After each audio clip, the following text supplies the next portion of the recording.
Hola, ¿qué tal? Espero que estén súper bien. Bienvenidos a un nuevo tutorial de StringArt. El día de hoy vamos a realizar un cuerpo femenino abstracto en colores otoño. Los materiales los dejaré en la descripción, así que comencemos.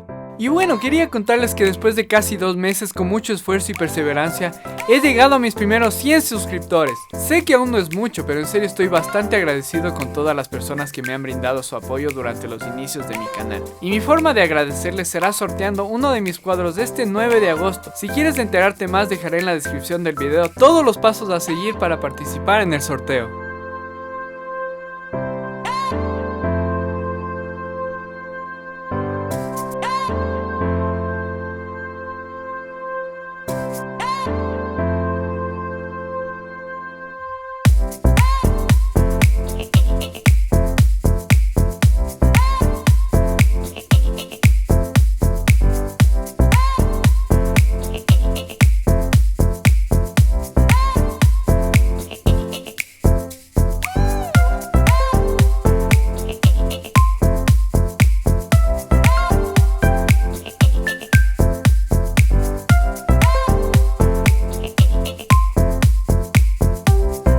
Añadí contornos con hilo negro para que se aprecie mejor la silueta de la mujer, así como también le di un margen al cuadro completo solo para decorarlo.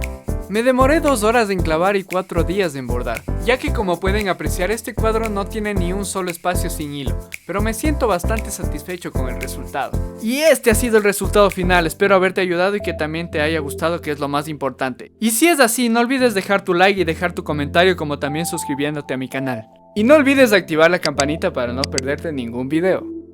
Dime en los comentarios qué otro diseño te gustaría que haga.